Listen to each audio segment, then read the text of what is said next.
All right, Coach, let's get you in here. There he is. Hi. Hey, Bob. Figured it out. We had, interestingly, the platform we use. They're based in Paris, so Oh, was jumped in real quick to help solve that issue. The nice. So, are you rested and ready to go? I wish I could say yes, but it's been a long day. The well, let's dive in. Let's dive in.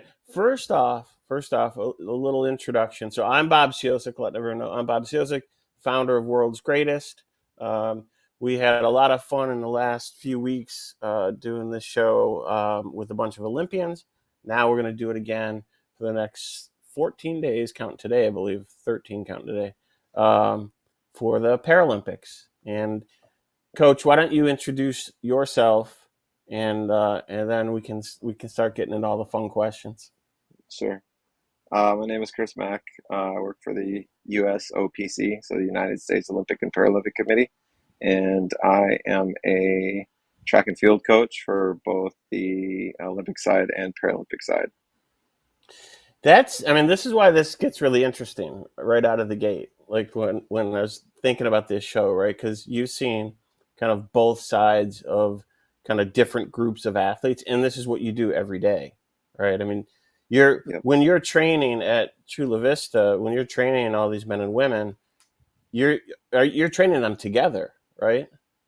correct. Yeah, I have my Olympians train with my Paralympians every day. So you're kind of seeing where everybody is at, no matter what side of the fence they're on. Yeah, no, absolutely. I mean, one of the great things about it is, the Olympians can help my Paralympians, and my Paralympians can help the Olympians. So, like Harrison Williams was my decathlete here in Paris. Him and one of my visually impaired sprinters work out a lot together. Noah Malone is a T12. That's his classification, visually impaired. So he's not completely blind, but he's pretty blind. But so he's the world's fastest blind sprinter. He has a PR of 10:32, and so Wow. he's a great training partner for Harrison, my decathlete, who's a 10:50 100-meter runner during the decathlon. So Noah's great out of the blocks. So it really pushes Harrison to work on his tempo coming out, and then once they get upright and they're in max velocity, it really helps Noah to really try and stay with Harrison as Harrison starts to gain on him. So I That think I think training them together really helps well. the I'm so curious about every athlete in every event has different kind of difficulties and hurdles to overcome. Talk a little bit about your Paralympic athletes and maybe what some of the difficulties are that are a little different than your other athletes. Sure. Um, I think so. Obviously, Noah's visually impaired, so a lot of times for him, usually he's just asking me whether or not the track is clear. So that's always a big thing. But for the most part, he does well. You know, when he's in his lane, he's very good at staying within his lane. He's very good at all those things. He struggles a little bit in environments where he doesn't completely know what's in his surroundings. So even if we're doing like 150s at the high performance center where we train here in Paris, he's very cautious at first because there's also on the curves when it re-intersects with the straight. If he's not used to it, he can kind of pick the wrong lane to go into as he's rounding that curve. So, but for the most part, he's an amazing athlete.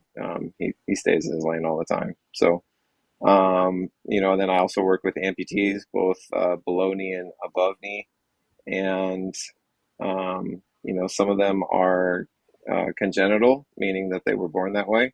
So, for Beatrice Hatz, who is one of my amputees who was born that way, she has obviously had a lot of surgeries over the time, so she's grown up with it, which also means that sometimes you have to reteach them how to walk, because if they um, an amputee who is born that way, missing a limb, they have a tendency to walk more with a hip hinge, meaning that they like to swing their hips in their gait pattern to kind of just swing the prosthetic to the front.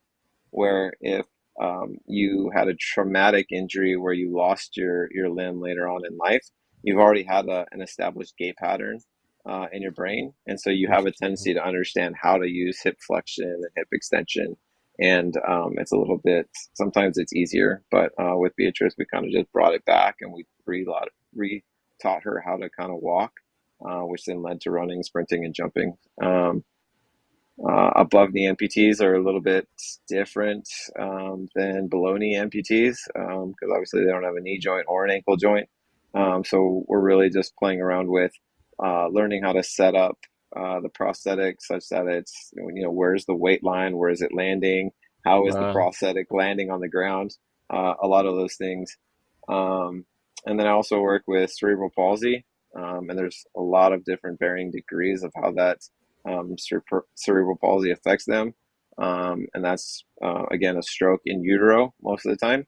And it just affects the nervous system and the connections, usually down one side. It can affect two sides depending on how severe it is. So we have four classifications running from T35 all the way up to T38.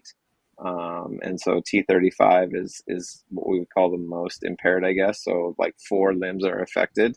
And so those are individuals that you can kind of see it in their natural walking pattern and in their gait. It really affects them once they kind of run anything fairly intense and far. So at the end of a 200-meter T35 race, they're pretty spastic and they can be pretty locked up. Where a T38 cerebral palsy, you probably wouldn't be able to really pick them out of the crowd. However, once they start working out and once they, really are intense, or the volume is quite a bit of work, that's when you really start to see it kind of show up. Um, there's just a lot of just varying degrees And of, is of that, what we work with. yeah, I mean, that's amazing. So is that then like a nerve thing that kind of gets activated and yeah. Yep. Yeah, so their nervous system is what is, I guess we'll say, damaged from the stroke, just like any other, stroke victim later in life. You're really, while there's the potential for, someone later in life who has a stroke to kind of reconnect some of those things, when that happens in utero, it doesn't fully reconnect, and in fact, over time, it can actually sometimes get worse. So sometimes some athletes will move down the classification. Interesting. Some also can move up based off of maybe the very first time that they get evaluated by the classifiers. So every athlete in the Paralympics has to be seen by a classifier, get internationally classified, get nationally classified for the events that they do, and they go through a bunch of tests. And for cerebral palsy, that involves a lot of mobility movements and nerve tests to kind of see um, what they do, and then the classifiers will go and watch you compete to see, kind of like I said, the spastic movements that might show up as you're competing, and then from there they kind of give you a classification, and that can sometimes be a 1 year classification with a review in a year. Sometimes it Oh, can be a third interesting. year review. Sometimes it's or sometimes it's like, nope, you're definitely an amputee that's not growing back. So Right, right. you'll be that classification. So everybody has to be classified, and that is what goes into. I think there's 164 total medal events in track and field here at the Paralympics. Wow. So it's quite a few more than the Olympics, but that allows us to have all the different classifications. And unlike the Olympics, though, each one of those classifications doesn't have every event. Right. So like my for the female above knee amputees, they pretty much only have the 100 and the long jump when it comes to like power events on the track. I believe they have a couple throwing events, but I can't remember which ones. Um, And then for like a T64 male, I feel like they have the most. So a T64 is a below knee amputee, and so Derek Loxton is one of mine, and he's a long jumper, a high jumper, a 100-meter runner, 200-meter runner, javelin thrower. And so he's basically the decathlete of Amazing. Yeah. of the group. Well, the interesting thing for everybody watching, so all of these athletes that Coach is talking about, pretty much all of them have already locked in with us. We're just trying to figure out a few more dates. But all the athletes will be on the show in the coming days, which would be really exciting because and we're also bringing in Olympic athletes as well. Like Chase Jackson will be on the show. We're going to have Peyton Otterdahl, a bunch of other athletes, because I think that'll be an interesting mix that you again see every day, but some of these other athletes don't, which I think Sure. can be pretty cool. That was the first question though. I was on a call yesterday with a CEO of a sponsor we're looking to bring in, and the first question he had was, "How do they do the classifications? Like, how does that work?" And I'm like, "That's going to be one of our questions." So you just answered that. I just answered that. There you We're go. gonna we're gonna we're gonna clip that piece out, and I'm gonna send it to him. So before we go further, you kind of opened up the Pandora's box of a billion questions that I have. But before we go there, there's one question that I asked all the athletes. I don't think I've ever done this with a coach. You're going to be the first one. I'm getting my stopwatch, by the way. Okay. So I want to hear, this one is about you. I want to hear your life story in 60 seconds. Oh Ready? God. Go. No. Let's see. Born in Sacramento, went to Jesuit High School, then went to Cal Poly San Luis Obispo as a walk-on pole vaulter. Went to Indiana University to get a degree in sport biomechanics.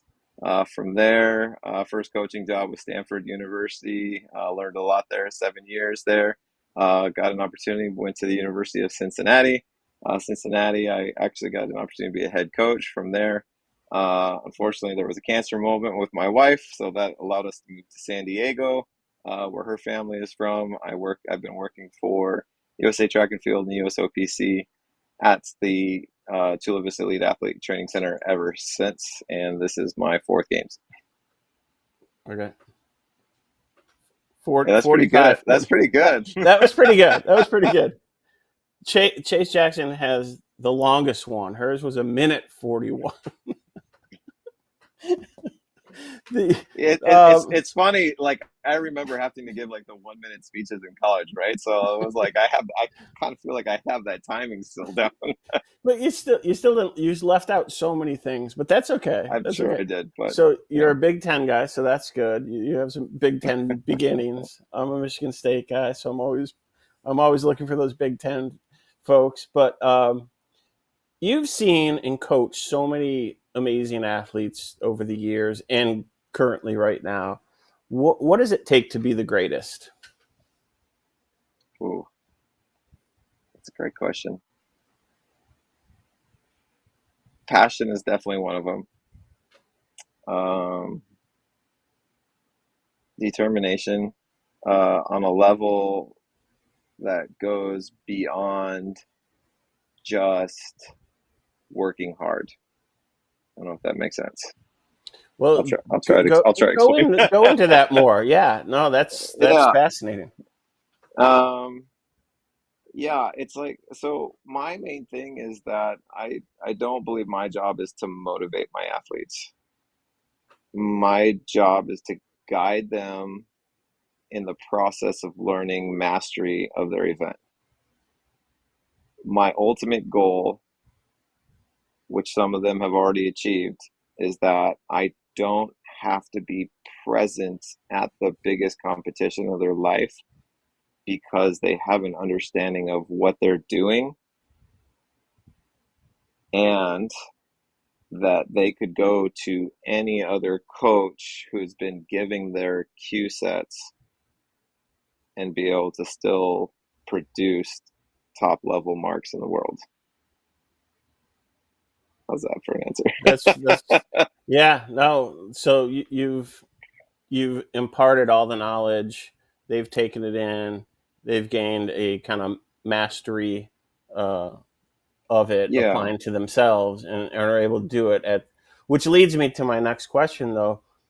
How do you, this is what I'm obsessed with. This is really why ultimately I created the company. I didn't really know it at the time, but very quickly I did. I had this obsession with understanding um, how do these athletes harness all that work, all that skill, all that talent, all that drive and passion and extra that you're talking about at the right moment on the biggest stage, like they're going to be on in a few days here. How do they do that? That's a great question. I don't know because I wasn't one of them. Are you just amazed at it? Though? Like how Oh, I'm always. fascinated to how do they harness it for that moment? You only get one shot. There's no four quarters, in a track and field event. There might That's be right. rounds that you got to build to, but Yep, you need it one time, and it might be 10.32 seconds. exactly. I feel it's the body of work and the process that they have committed to over time, and that's not necessarily just 1 year. It could be the volume of work and thoughts that goes into all 4 years leading from Olympic Games to Olympic Games, Paralympic Games, Paralympic Games.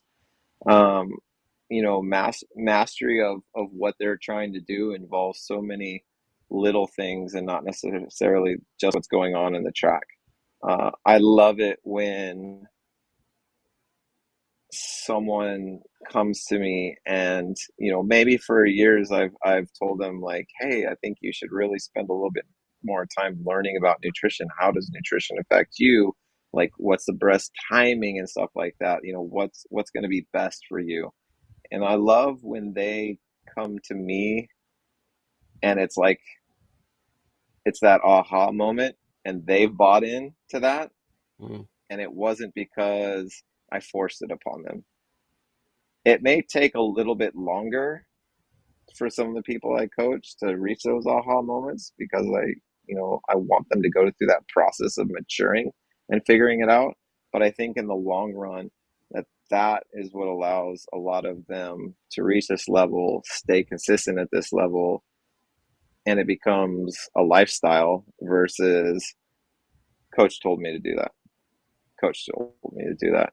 I think I think giving them the tools,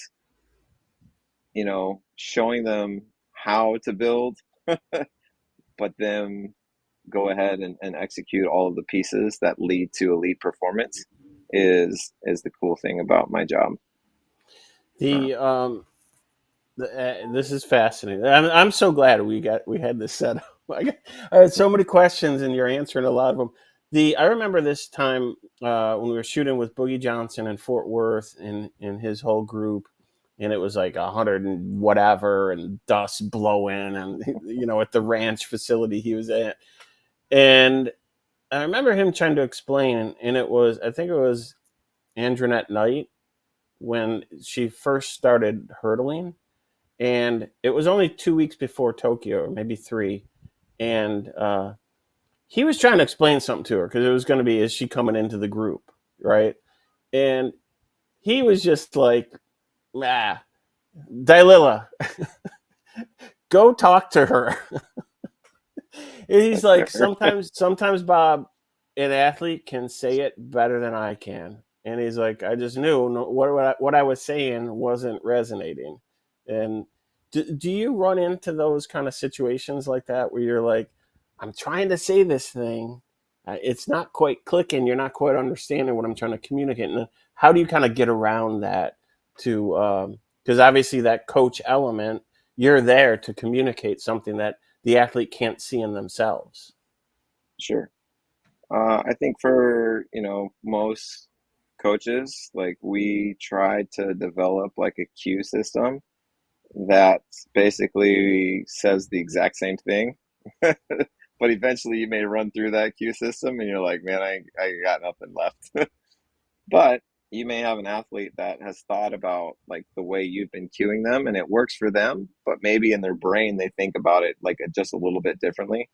And it's cool because that's how I've always been taught and told like, okay, there's doing your event, but you really know your event if you can teach someone else how to do it. And so when one of your other athletes that you've been working with can go to someone new in the group and just maybe, you know, this is what I think about, it's the same cue that you're giving them. But if it accomplishes the goal, then I'm all for someone else being involved. It's the same thing when I Yeah. have, fellow coaches that, maybe, I'm helping out their athlete at a meet that they can't make it to, or they're helping out one of my athletes. We always try to stick within everyone's cue system so that way the athlete isn't caught off guard. But maybe you just happen to say that cue just a little bit different than your friend. It's still within like the the Yeah. range. But if it accomplishes the goal, like I don't think there's a single coach that's going to be like, "Oh man, why'd you change what I say?" And I was like, "Well, I tried to say it like you. It accomplished what you wanted." So See, I don't think a lot of people understand this too. It really is a community. This is and by the way, it doesn't just happen, every 4 years Paralympics, every 4 years Olympics. yeah, Everyone should understand these athletes are actually competing essentially week in and week out, right? Um, with very little off time, right? So yeah, it's like right now the Olympians who are just in Paris, they were in Poland. Now they're off to Switzerland, perhaps. I'm not sure, but this circus continues, and there's a lot of you know, in this case, track and field to watch, right? absolutely, And I think people don't understand that. But then to think about other coaches helping out other coaches is like a whole other layer to this game. sure, It's cool. It's really cool. The I think of this question. I'm always asking the hurdlers, like, in normal people in life try to avoid hurdles in their life, and they're always talking about overcoming hurdles. And I talk about to the hurdlers. I'm like, why would you choose every day to be jumping over hurdles? And to think about that with Paralympic athletes, right? The hurdles that they're overcoming in both their daily life, whatever has happened to them. Um, Talk to me a little bit about, because it's like another layer that they're all dealing with, right? These are great athletes who are dealing with how to be great athletes in with what they have, right? Talk to me a and little bit about that, and obviously changes. You're talking about it changes athlete to athlete, event to event. sure. I mean, I guess I would put it this way. I mean, all of us go through something in our life that provide challenges. So my athletes have it like all of us. Like I don't really see a difference between the troubles that you go through that I go through, um, or that the Paralympians go through. They're very similar to Olympic struggles. All of them can have mental health issues. Obviously, when we're talking about a physical disability, yes, those are things to overcome, but sometimes that's the smallest part of the piece of the puzzle. For a lot of them, like some of them, were didn't have the disability, and then it became that way. But then it was a coach or someone that basically pushed them to um, accept um, who they were now and look at all the opportunities that it could provide. Um, Beatrice Hatz, we talked about her briefly. She was born that way, and that most of her life she didn't want people to know she was an amputee. She wore long pants. She had a prosthetic that even had like skin colored like layer over it. She wanted it to look like a foot. Um, and now over time, as she has grown, matured, and embodies more what it is to be a Paralympian. She wears shorts. She likes the carbon fiber foot to be seen. Yes, does she like to wear a prosthetic that can become a high heel? Absolutely. But it's like but she embraces more of what it is to be a Paralympian and to go out and speak um, for the benefit of all of the Paralympians and hopefully continue to push the movement even further so that more people get involved. I think it's interesting. It's very difficult to find Paralympic athletes or developmental, like people that are developing to become Paralympians.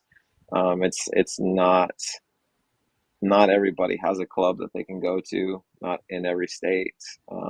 Sometimes you just happen to go to a track meet. Like, luckily I have boys that are in track and field, and I just go to a track meet, and I was just watching. I'm like, oh, that guy's and I'll start spewing out the classification. I was like, oh, that guy's a T47. He has an arm discrepancy. I was like, I should go talk to him. But like if you don't have like the eye for it, like you're not gonna potentially, see like, oh, maybe he's got a leg discrepancy. Oh, they've got an arm discrepancy. Oh, like I wonder, sometimes you can tell when I was like, oh, maybe that, he has CP. I don't know. Like, you don't want to just assume something like that, but there Right. are little tiny triggers that you're kind of like, huh, I wonder if I should at least go ask, and just at least let them know about opportunities that are available to these athletes. But yeah, I think, all of them have to overcome something. You know, uh, they can be bullied just like we can be bullied when we grew up. They can, and sometimes it can be worse. Like, if you have a more affected form of cerebral palsy, yeah, you probably have a unique gait that people aren't used to seeing. Um, but I think that over time, at least with regards to the athletes that I have met, as they have um, grown and matured over time, I think that they really embrace it, and I think being an elite athlete helps. At least there is that, I guess I'll call it status of being an elite athlete, Right. and so it's a confidence booster. Kids are looking up to them that also have the same disabilities or are wanting to get into Paralympic sport. So I think it's a great environment for them to grow, to share, to continue to push forward. But I think even in a space like this where you have the potential where you're going to bring both a Paralympian and an Olympian together, like I think the stories that they'll share will be amazing because Yeah. I mean that's the thing that I love about my job is like everybody's got a great story. You have a great story. I Yeah. don't know if I have great stories, but they're fun. Like, but every athlete that I ran into has some sort of unique story that, um, again, it's a hurdle they've overcome. It could be something that was earlier in their life. It could be something that was just recent. But all in all, I don't know. I think that's why I love my job. Like Olympians, Paralympians, I don't know. Always wanted to be one, but Well, the never cool got to. thing Here we about, are. I mean, any coach that's at the level like that you're at, which is teaching, the greatest of the greatest, like you have that curious DNA. You're trying to find this, where's the speed, the power, where's that extra that I'm going to find to bring in 5% more, 2% more, maybe 10% more, whatever that. And Right. I think for someone like you, because you were telling me on the phone the other day how you kind of had to learn all of this. So why don't you take a minute to talk about that a little bit, like how you learned how to kind of coach in this world with Paralympians. Sure. Yeah, I mean, obviously, I was a college coach first, and then got to work for the residence program in Chula Vista for the able bodies for the Olympians. But then um, I always wanted to be on staff for a team, kind of like I am right now. And working for USA Track and Field, I wasn't allowed to be on a Olympic staff, so I reached out to Joachim Cruz, who was working there at the center. He was the head kind of coach for the Paralympic team. I said, "Hey, what are the chances like I can get involved with?" The Paralympics. I'd love to be able to be on staff if that's ever a possibility. I'm really interested in amputee long jumping. I was like, it really looks like pole vaulting to me. Like I feel like I have a Interesting. really, I feel like I could really gravitate towards this. And so Beatrice was my first Paralympic athlete that I worked with at the center. Um, yeah, I mean, I started working with her back in 2018, so she was only like 18 years old, so she's about to turn 24 this year. So it's been a Right. long journey. It's been pretty amazing. Um, but yeah, and but there was a lot to it. So I had to learn about prosthetics. I had to learn about sockets. I had to learn about limb care, like, how they take care of their limbs. Oh, you have an ingrown hair. Like, that doesn't sound like maybe much to us, but that is so painful for them. And but there's ways to treat it, and there's ways to take care of that limb to hopefully minimize those sorts of things. With CP, with like, I mean, you get neural fatigue so much different. So I had to learn different ways to change like volume of work, intensity of work, figure out like maybe the different signs as they're doing a workout. Like, ooh, I think maybe we did that too much. Definitely gonna get rid of the last rep. Um, Interesting. just because you see like when you like even in like an Olympic athlete, at some point you're gonna see a big breakdown in form. And that's usually because of neural fatigue. Like it doesn't matter the firing system. It's just not lining up anymore. Uh, it can just happen a lot earlier, or it can be kind of spastic in someone with like CP. So just over time, it just feels like I do more research, right? Like I want to learn more about cerebral palsy. I want to learn more about like how it's affected. I want to learn about, does hot or cold affect it more? Like what are the different things I need to be concerned about when training the athletes? Like what about when we had to go to, Miami for Paralympic trials and it's 98 degrees and really, really humid? How is that going to affect, the Wow. athletes I work with, the different ways that the different liners, the different ways that you can, wear your socket when you're an amputee, like all those different things came into play in different environments. And so, you know, I'm learning at the same time a lot of my athletes are learning. Um, and I know since I'm still, I'll call very young in this space, but my hope is that I can build a body of knowledge so that one, I can help the people I'm working with right now, but then also set myself up to help the people in the future, especially That's since they cool. also made me like director of development. So I Hey, guess I need you to got to build the develop. pipeline. I Exactly. got, I guess I have to develop. It's in your title code. So yes, Yeah, to build the so one thing that I don't think translates so well, and it's amazing that in whatever 70 years of television, whatever it is that's been around, uh, it still doesn't translate live and in person. Seeing an athlete perform and on TV, it doesn't translate. And I knew nothing about track and field when I started World's Greatest in 2018. I went to the Drake relays, and it just blew me away. It just blew me away. The first event I saw was 110 hurdles, and it's loud and violent and intense, and I'm like, oh my god, I had no idea. And the finish is just crazy tight, like. sure, So I'm constantly amazed when I see the athletes in person. I feel lucky that when we get to shoot with them and talk to me about.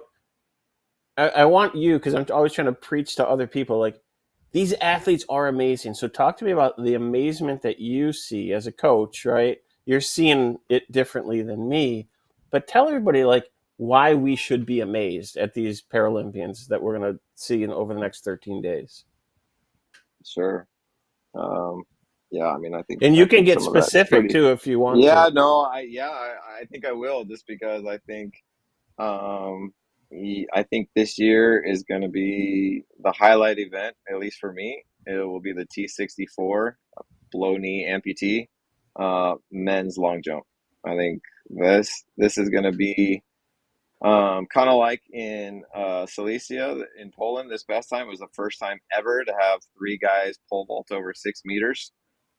This will be the first time that you will have three amputee males, maybe even four, jump over 8 meters. Wow. And I think that that's impressive. In fact, in Luzon, they actually held a Paralympic track and or Paralympic long jump before the uh, the Diamond League long jump, and I believe it was two of our guys out jumped the winning jump by the Greek at the Luzon Wow. Diamond League. So yeah, so and one of them was my guy, so I'm pretty happy about that. So Derek Loxton broke the American record there in Luzon and jumped 8:05. And Amazing. Marcus Rem, who's the world record holder from Germany, he holds the world record at 8:72. So it's it's not some jump mark just barely over 8 meters. Like it's a legit mark. Yeah. And so they kind of battled in the beginning, and then Derek took the lead in the third round at 8:05, and then he held it for a couple rounds, and then Marcus got him at the end at 8:20. So it would have been kind of cool because Marcus hasn't been beat in like I don't know 8 years. So Wow. it'd been kind of nice to and it was his birthday, so Jeez. maybe we could have dethroned the So king we on his should birthday. definitely circle long jump. Yes, That's yeah, one. It's on September 4th, so that's when the men's T64. It's at night here, so that means it would be sometime in the morning, ish, um, there in the States. So I think that'll be a great race, or not a great race, great competition. Um, I think another one would definitely be T63, so that's above amputee long jump. You've got defending champion Sam Grew of the United States. You've got defending world champion Ezra Freck from the United States, and then you've got three um, uh, Indian jumpers that are from India, and they're amazing. Uh, Wow.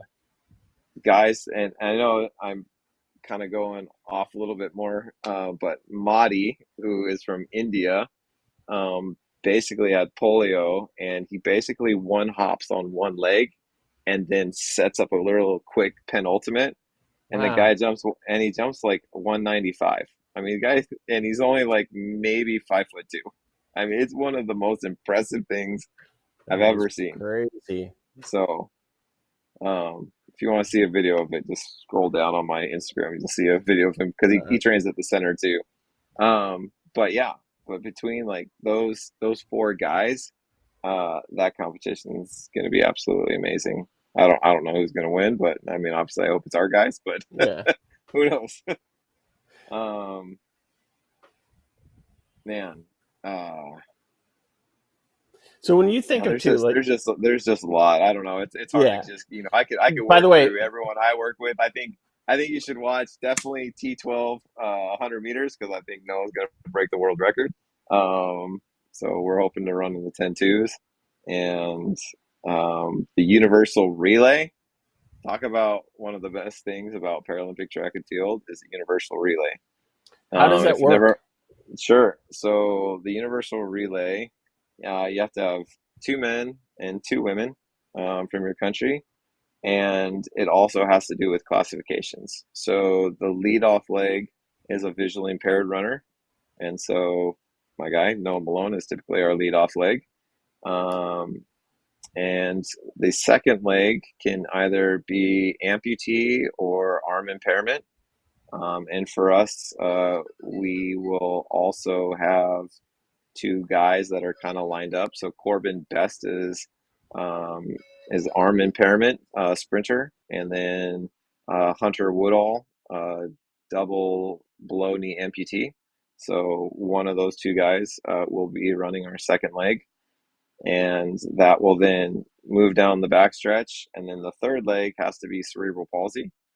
We've already used two guys in the beginning, so now we've got two women. So right now, Taylor Swanson, she's from Spokane, Washington, and she has cerebral palsy, and she's a T37. So not like the least affected, but not the most affected. She's kind of like right there in the middle. But she's like a 1265 100-meter runner. And then she rounds the curve and she will hand off to our multi-time medalist, Tatiana McFadden, and it has to be a wheelchair racer for the fourth leg. This is So so cool. This it's is cool. So does it? so So there's no baton passing, but it is tapping. So you have to make okay. contact skin to skin or hand to hand. Just because obviously we got visually impaired and we got people in wheelchairs that have to push. So you are given two lanes in case your visually impaired runner needs a guide. Um, but yeah, gun goes off they go. Make the tags. Still have to make the tags in the zone, just like the regular 4x1s.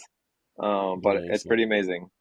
Yeah, Excuse that me. is going to be amazing. I think all the relay events are just so cool and exciting, and there's so many different people to look for and watch, and who's on the second leg and who's on the third leg, and Yeah, but no, then absolutely. knowing the stories, um, I want to make sure that we get all four of those athletes on the show.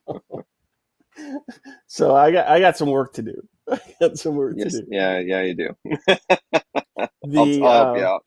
Yeah, help me out just a little bit. Little the we're running low on time. I want to stick to our time because I know it's late in Paris and you are, you actually do need some sleep. Yeah. That would help. But have you had Opening, the sir. muffin? Opening. Oh, I have I had the muffin? Have you Yeah, had the I have. muffins? I have had the muffins. Um, I don't know. Like sugar doesn't sit well with me, so it was definitely chocolatey. It was definitely tasty. But I was a one and done kind of guy, so I don't So need to. I don't for need to the sneak them out in the backpack. so for all of your athletes, when does like track and field end for you and your athletes? Uh, Is it the so fourth? No, no, it's the seventh. it's a so it goes So right. yeah, so I You got one we day have off. opening we have opening. No, I don't have any days off. Opening ceremonies is tomorrow. On yeah, so opening ceremonies is tomorrow, and then on the 29th is when we get to do our very first stadium walkthrough and starters practice. And then the very next day, on the 30th, that's when we start. And once we get going, just like at the Olympics, there's a morning session and an evening session. And I think, except for one morning session, I have athletes going every single day, every single session. So And just to give people perspective, you've pray been for me.